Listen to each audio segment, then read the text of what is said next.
Pachauri, last time we interviewed you, which was in Durban last year, you said you were worried that there was a lack of urgency in the negotiations. Has anything changed? Well, I think it's a little too early to tell because the COP has just begun, and I think it will probably pick up momentum in the second week. But the point that I've made to the delegates in the speech that I gave is essentially to see the scientific reality of inaction and what this will lead to in terms of impacts and the kinds of threats it's going to pose and the risks it's going to impose on different parts of the world, and the attractiveness of action. So I think if the delegates over here focus on these issues, I think it may raise their level of ambition, and we should be able to take a few steps forward beyond where we are today. I think there's a whole range of unresolved issues, and I think they shouldn't postpone it any further. They should really sort of catch the bull by the horns and come to decisions. That's what the world expects of them. We've heard so much over the past, particularly the past month, reports from PricewaterhouseCoopers saying the world is on a trajectory for 6 degrees. The IEA have said it might be 2 degrees. Your predecessor, Bob Watson, has already said we've probably blown our chances of doing that.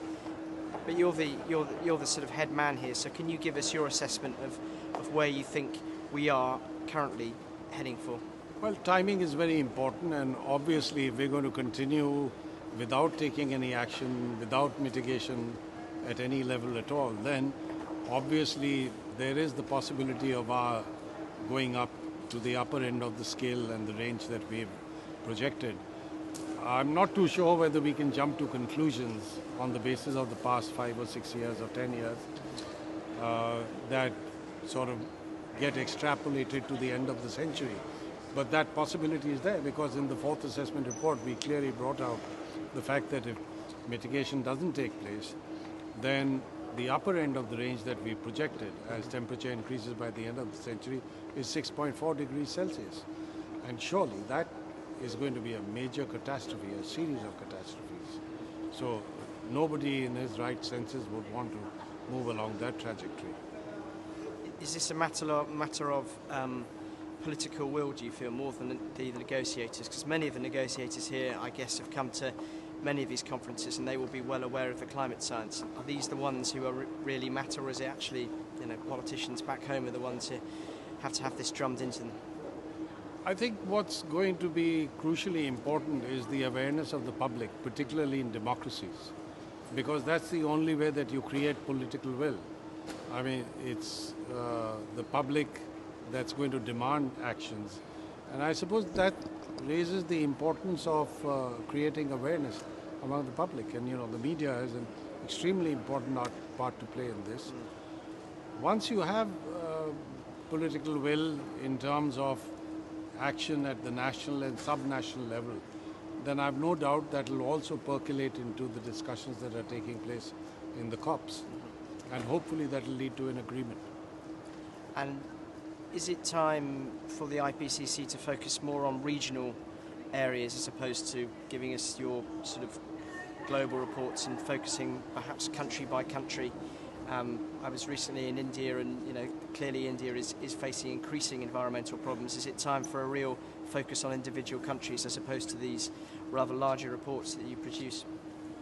Well, we are, even in the next fifth assessment report, going to focus substantially on regions because we realize that, particularly in respect of impacts and vulnerability, that's going to be crucial. Unless you provide regional detail, then merely looking at the aggregate at the global level doesn't make any sense for someone who's living in a particular part of a vulnerable region.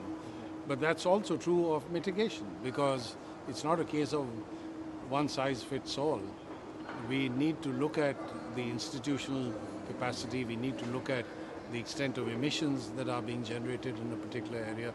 So indeed, in the next assessment report, we'll have much greater regional detail. So we're definitely dealing with this challenge.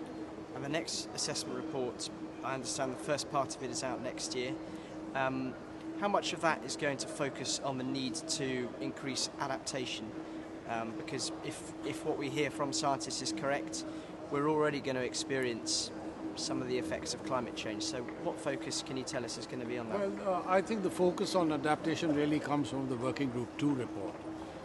The Working Group 1 report is going to give us answers to scientific projections of what's going to happen to increase in temperature, other climate-related phenomena, what's going to happen to sea level rise, and also, some degree of assessment of how this is going to impact on different regions of the world. But all that information is then sort of translated into impacts, adaptation, and vulnerability in the Working Group 2 report. So I think that's really where we're going to get answers to how much to adapt and how to adapt. So that really comes from the Working Group 2 report, not the Working Group 1 report. And when you hear discussions, countries saying they do not have enough money to provide finance for mitigation and adaptation efforts, given the potential effects of climate change, what would be your message to those world leaders in terms of, assessing their priorities? Well, my message would be the scientific message, because the impacts are going to be most severe on those who are most vulnerable. And the ones who are vulnerable are already living under a multiplicity of stresses. And climate change is only going to exacerbate those stresses and could possibly reach tipping points in social systems, in ecosystems, and the whole sort of cultural ethos of a society. And I think we need to keep that in mind, and if the world realizes that anything that happens in any part of the globe is going to affect all of us, we need to treat this as a kind of risk management challenge and as buying out insurance, so to speak. And I hope that message goes home to leaders in the richer nations of the world. This is something which is enshrined in the Framework Convention on Climate Change. It's something that we are dealing with even in the fifth assessment report, because you have to look at societal impacts. It's not just enough to look at science and technology in a very narrow sense. So that would be my message. Look at the reality of what's going to happen in different parts of the world, and then see how one might be able to minimize risks, not only for those communities, but on a much larger scale, regionally and globally.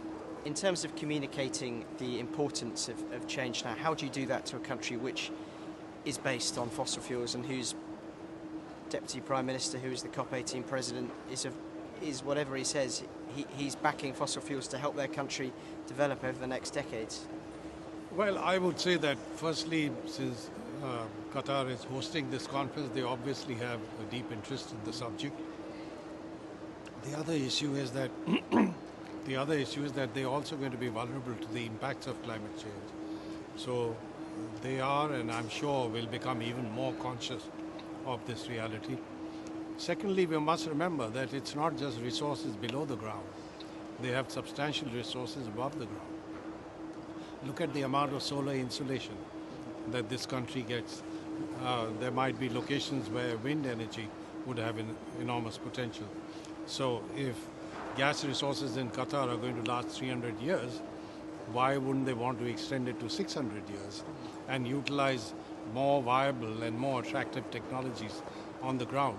So I think if they strategize what would be best in the long run for this society, I'm sure they would move to a very different mix of energy supply in the future as well. Two more questions. The first is that there are still fierce debates, which I know you're well aware of, about climate science. As far as you're concerned, is the matter settled? Is there any doubt? Are there any doubts that we can have about what we know already about carbon emissions having increased in the world warming? Well, it's settled in the sense that you have an overwhelming majority of scientists and a substantial and convincing amount of scientific material which tells you what the truth is. There'll always be a few who are going to question it and doubt it. I mean, there are people, if I could draw an analogy, who still believe that there's no link between consumption of tobacco and cancer, even though scientifically that issue has been settled ages ago. So, I mean, one has to accept the fact that not everybody on this planet is going to agree to even something which is totally convincing.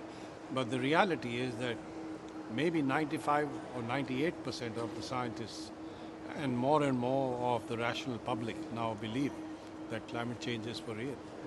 And therefore, we just have to get on with our job and do the best we can. And those who doubt it, well, more power to them. Let them enjoy themselves. And you seem quite a calm individual who gets on with life, but are you worried when you look at all the reports, when you look at the preliminary reports you're getting from AR5? Are you a worried man that there is no action here, and yet the science is appears to be giving us more and more doom-laden predictions? I'm an optimist, and I believe that by and large human beings are risk averters. Once they realize the risks of inaction, then I think you will see a snowballing of activities all over the world.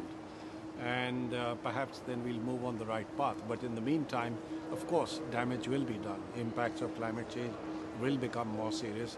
And therefore, time certainly is of the essence. Adequacy of action is also of the essence. And I hope human society realizes that they don't have too much time to waste. How much time? We have a week and a half left here. How much time do we have?